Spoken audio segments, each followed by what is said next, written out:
What is up, everybody? It is Alex from Heavy New York. We are back at Irving Plaza. It's awesome to be back here. And today we are here with Benji of Caskets. Thank you so much for coming on the show today. It's a pleasure. My pleasure. Yeah. Happy to be here. Yeah, we're so happy to have you here. The new album, Reflections, is absolutely kick-ass. Was there sort of like a specific goal or vision going into the making of this album? Were you trying to maybe make a continuation of Lost Souls in a way, or was this like a new territory for Caskets? It was definitely some new territory. We didn't want to make Lost Souls 2, basically. And through the kind of like live shows that we've been playing, we realized that the crowds really vibe with the heavy stuff. So we wanted to get more riffs on there. So that there definitely are some heavy moments in the album, but then there's the emotional moments, that we're kind of known for. So it's definitely a heavier album overall, which I think will translate live really well. And then we kind of just progressed the sound from Lost Souls, so there's a lot more electronic elements, there's a lot more production in it, there's a lot more harmonies, we even added screaming. So yeah, it's just an evolution of the sound, really. Yeah, and it's funny too because like when I listen to the material, when I listen to a track like By the Sound versus a track like a More Than Misery or a Believe or something like that, Too Late, one of my favorite songs, it seems like every song really tends to play by its own rules. Is it maybe make it a little bit easier to sort of like experiment with your sound by not being so confined? Yeah, we've never been a band to like pigeonhole the sound into either like this is post-hardcore, this is metalcore. We don't want to be that band. We just want to be a rock band, So we take influence from all over. And like with By the Sound, for example, that originally started as an acoustic song that Matt wrote. And I said, the melodies in this are great. Send me it. And I just ripped it to pieces and put like all the guitars over it, all the synths. It was very different at the start. But you guys may hear a version of it in the future. Okay, the original future B-side or something like that. Yeah, exactly. What was their reaction? He was like, "What the fuck did you just do to my?" Yeah, he didn't like it at first, but I think we got him to come round. Well, I think that song is fantastic. So you know what, cheers. you know what, and I think the audience very much agrees. So yeah, exactly, worked out for the best. Exactly. Yep. Speaking of Matt though, because I think his lyrics and his just vocal melodies are just so incredible. And I know that he touches upon a lot of personal experiences as well. So when you're writing guitar parts and you're getting into that music mode, are you almost kind of like trying to see things from his perspective, or maybe putting yourself in his shoes in a way? It depends on the song, really. Sometimes, Matt will bring us a set of lyrics, and I've got the feeling of this song from that. But what tends to happen is that we usually write the melodies of the entire song without the lyrics, and then add the lyrics in after, or at least tweak them somewhat. But I think the main thing in the writing process is kind of like we write what we want to hear and listen to. So there's always the element of, well, this sounds cool, I'd listen to this. And then, we add the lyrics and then they kind of vibe off the song, if you know what I mean. So, if it's a slow one, then we're probably going to write a sad one. So, there's not really a defined process for us, whether sometimes it's music first, sometimes it's vocals first, sometimes it's just piano. Wow. So, yeah.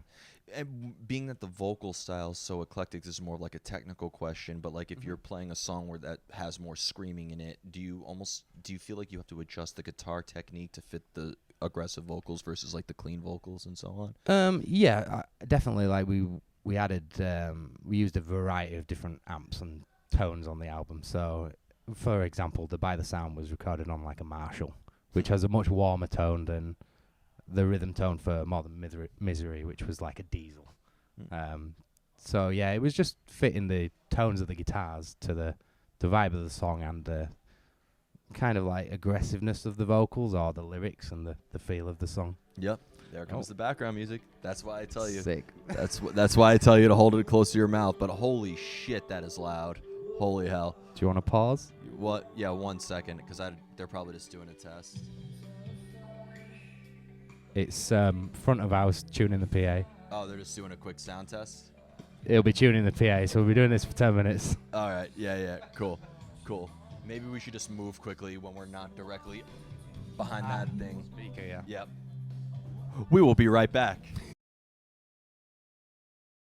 Sorry about that, everybody. We are back after a brief interruption, but Sound we check. are back. We were discussing guitar tones as we were discussing before. So, speaking, we were talking about like if you have to adjust the guitar tone to sort of like fit the vocal style better. Yeah, for sure. And it depends on the song and the vibe of it. So we take it on a track by track kind of basis. Yeah. It's very important to us to get the right kind of vibe for the song. So you'll find that the guitar tone changes on every song, even though minor adjustments. So you know. See what I tell you? Smashing Bill Murray now. They're bringing the heavy riffs. But depending if you are playing a very, very heavy song or a very aggressive song versus like a more melodic song or even like a ballad or something like that, do you feel like you're channeling in like a different energy in a way, or channeling in a different sort of emotion in a way? Oh yeah, for sure. So you know, if we're in the studio recording a heavy song, then I'll get Dan to crank it so we can all vibe with the track and kind of like really get into the groove and you know, get a bit of headbanging going, and it just adds a little bit of flavor to the riffs on the and the whole kind of like vibe of the song then. So it kind of translates that it's a bit more aggressive than say like By the Sound or Silhouettes, which is kind of a poppy track. Yeah. Do you in order to like get the inspiration in a way, do you find it easier to come up with guitar riffs or solos or even song ideas when you're more alone in isolation, being that that's such a great feel for creativity, or is there like or do you prefer to be in the company of your fellow bandmates? I think because we live quite far apart from each other in the UK. I mean, not in terms of like America, but like we're all like about an hour away from each other. We tend to just do it at home. So I'll send Craig something. Craig will send me it back. I'll go, what if you change this bit? What if you change that bit? So it's always been kind of since the start of the band, we've always kind of written alone and then brought it together at the end. Mm-hmm. And do you find like, depending on like what the material is about, I know you're not the vocalist, but like, do you find depending on the context or the subject matter of the material that it maybe resonates with you differently, or it hits a little bit harder depending on the... Yeah, for sure. And like on this album, we all had loads of input in the lyrics. So on Lost Souls, the last one, it was mainly Matt's experiences and Matt's ideas on the lyrics. But this time around, we invited everyone in to submit lyrics and express their feelings through that. So, you know, on the songs that I've had input, and they obviously like resonate more with me. And I'm sure it's the same for James and Chris. The ones that they've written for is going to resonate for them as well. And I was going to also ask too, we talked about metalcore a little bit, and you know, I always like to ask people what that genre means, because most people says it's music that has singing and screaming in it. But like when you look at a band like As I Lay Dying or Killswitch Engage, I think there's a lot of distinctions between you guys or Bless the Fall, and you know, you compare you know, bands like Glassjaw or Poison the Well or Converge even earlier. That's very different. So what would you define as metalcore? Oh, that is very difficult to answer. Which is why I love asking it. I think the aggression of, you know, the drums, the guitars, the angst, I'm going to say, of the lyrics, there tends to be a lot of the same themes going on in terms of, you know, it's about sometimes asking for help, sometimes screaming about why stuff isn't working. So it is a difficult one to answer, but I think, you know, there are a lot of similarities, even if they're just kind of like, oh, this is a snippet of, you know, this sounds a bit like Killswitch, or this is a Killswitch influence. So yeah, I think it's, you know, angsty, aggressive, guitar-based music. Yeah. And wow, I like that. That should be your slogan. Yeah. You got to make a T-shirt that says that now. Call up whoever does your merch and be like, we need this to happen. Well, I think on ours it just have at least one word crossed out and then say emo on it. I'll take it. But speaking of which, because it just seems like, and I talk about this extensively, but like the UK metalcore scene really is just thriving, because, you know, I mean, bands like Bullet for My Valentine have been still killing it, but you have Bring Me the Horizon and Architects, Bury Tomorrow. Yep, Malevolence is still killing it, and Employed to Serve, and Venom Prison, and Yeah. Loathe, you name it. So like, what is it about that sort of scene, like, in a way? Is there like a specific influence in the UK that everybody's sort of revolving around the same way that like thrash metal in San Francisco is all taking inspiration from like Motorhead or something like that? I think it's a lot to do with the scene over there. So like everyone's quite close knit. Like we know the Bury Tomorrow guys really well.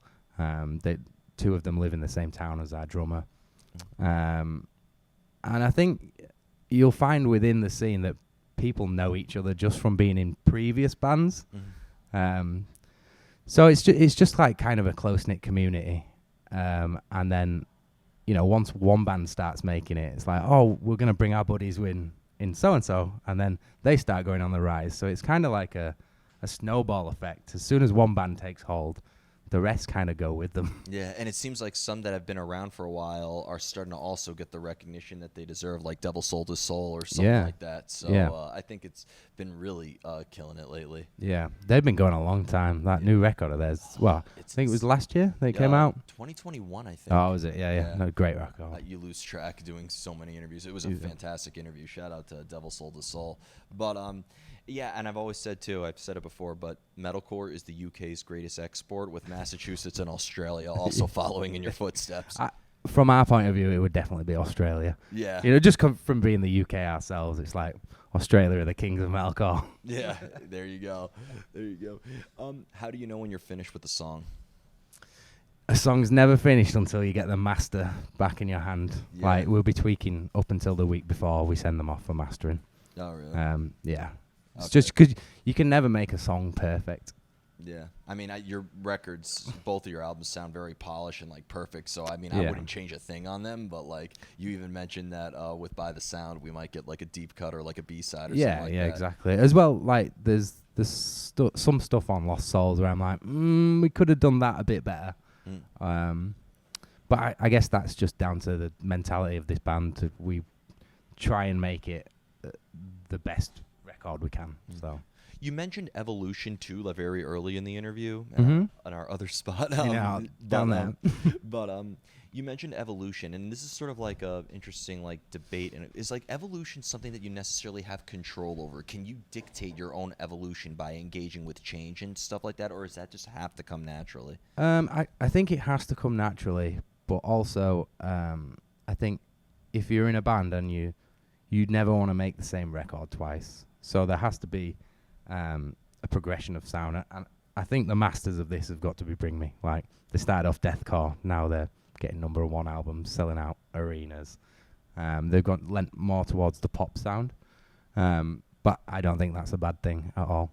To grow as a band, you have to embrace lots of different elements and change. Otherwise, you get left behind. Yeah, and I think you're damned if you do and damned if you don't. If Yeah, you exactly. Stick with the sound, like and I compliment them for this, but like Bury Tomorrow, they didn't really change their sound too much in a way. I feel like you could appreciate all their albums in a way. Yeah. But like you compare, and I think that's awesome. They have something that works for them. But then you compare While She Sleeps or Bring Me the Horizon, and then they completely experiment and bring in a lot of different elements. Yeah, for sure. I think the thing with Bury Tomorrow as well, if you listen to the last album, it is substantially different to their earlier stuff.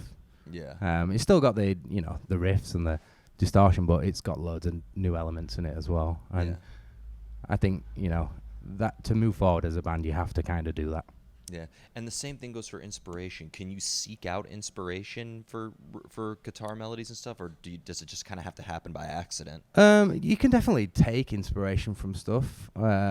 Like a lot of our band don't listen to that much metal. Like for me personally, I'm more of a blues, rock, electronic kind of chill step. That's what I listen to when I'm, not on tour or so. There's a lot of different influences that come in regardless, and I think if you're translating that into a kind of a sort of sound, then you're going to get something a bit different. Fair. Do you know what I mean? Yeah, definitely. And when it comes to playing live, is there a similar energy that you channel into your live presence as you do when you're songwriting, or do you consider them two completely separate arts altogether? They're completely separate. In my eyes, the live show is a lot more engaging, and there's a lot of energy that goes into it, regardless of the song. So like if any of you guys have come to see us live, like we'll be smiling and sweating like fuck, like basically. We put leave nothing on the table when we go the live performance. So can you really practice that, like stage presence and crowd interaction? Can you really like go into a studio being like, okay, we're gonna jump during this part and we're gonna headbang during that part? Or well, you can, but it doesn't translate until you've done it a few times live. Like for example, we're playing Too Late off the new album on this run, and we kind of just extended the bridge. I'm like, fuck it, let's add a wall of death. So that's been going off every night. Yeah, I've been looking at those pictures, man. I mean, like your pits are like the equivalent of like a Slayer pit. Yeah, I know, and we're not a wall of death band, but it seems to work. So yeah, we're not a wall of death band. Sounds like a really interesting like pop punk title. Those bands that make like the really long song titles. That you stick with that in case you guys go really like post hardcore or something like that. But here's the brain picky question, because in the end, when you are playing live, you are just taking the song from the album and replicating it in a live setting. So is there anything remotely creative about playing live? I guess like sometimes we add stuff on the fly. So like there'll be a lot of guitar harmonies that aren't on the album, that me and Craig just kind of flip off as we're playing. But we each know who's got the bass part at that point. So if I want to improvise a bit, I'll know to do it over. All right, Craig's got this bit. I can just vibe a bit with the song. So there's definitely some creative stuff going on live. But again, we don't want to not sound like the album as well. Yeah. Because that's a big thing for me. Like if you go to see a band and they sound nothing like they do on the record, you're kind of missing the point. Yeah, absolutely. I think the only time where that really works is like an old school hardcore show, which they do sound like the record in a way, but everybody's on the stage and it's going crazy. Like, yeah, exactly. If your goal is to get a precise sound at a hardcore show, you got another thing coming. I think there's an element to it as well, as that you can't be perfect if you're rocking out on stage. So it's like, do you want the show or do you want perfection? Do you know what I mean? So there's a compromise there, and we have to kind of like know where the line is for that. Perfection, I think, works the best when I'm at like a orchestra or for sure, something like that, because I love live orchestras and live jazz. That you want to be perfect. I'm not expecting somebody to freaking headbang with a violin unless you're in Flesh God Apocalypse. So Yeah, I mean, you can't be jumping around and expecting to hit everything on the beat. But yeah, I would just love to see somebody like a good orchestral prank would be to like shatter the violin on stage and be like, yeah, that was a $1 million Stradivarius right there. That'd go viral. Yeah, right, exactly. And the final question I wanted to ask you is some great dedicated fans to see you guys are already outside. When I met up with you, there was some fans chatting with you guys, and that was so cool. But when people like resonate with your music and are very much inspired by it, does that add another layer of meaning to the music, would you say? Yeah, for sure. We always read every kind of message that comes through on our Instagram and stuff. We don't have the time to like personally reply, but if something like really resonates with us, then we'll take the time to reply. And we get a lot of fans reaching out, who have had problems, and it is really touching that we can at least somewhat help them through our music. So there's, it does get a bit heavy sometimes, but that's why we do this. We love playing music. We love reaching out to people. So it's kind of like it's a bit weird. Like you kind of unintentionally helping people, and it is a great feeling to have. Yeah, absolutely. And I think the unintentional aspect is sort of like the more organic something, because sometimes you try to help somebody and it's not very sincere. I feel like it like, and this is no like criticism of people who say I want to write music in order to help people. There's nothing wrong with that goal at all. I just feel like it's sometimes a little bit more sincere when like it's helping somebody's almost like a happy accident in that regard. Exactly. And I think because we are a genuine band and we write from experiences that are personal to us, that really resonates with the fans. I think that's what they really enjoy. Definitely. So before we go, I want to thank you so much for your time today. Oh, no, you're welcome. Thank you. But most of all, I want to thank you for a phenomenal album. Reflections is a kick-ass album. And, Cheers, bro. If you haven't heard it yet, you better check that out. Is there just anything else with Caskets coming up that you would like to promote that you're allowed to talk about at this time? We've got a few tours coming up that I can't say anything wink, about. Wink, but they will be announced pretty soon. There's loads of stuff that we're going to be doing with the album, but it's probably going to be next year now just because of the touring schedule we've got coming up. We want to do a big headliner, loads of production. We don't want to do acoustic sessions. So, yeah, just loads of stuff to watch out for. Hell yeah. Well, thank you so much, everybody. We are here with Caskets. Pick up Reflections. If you haven't already, we will see you next time on Heavy New York. See ya.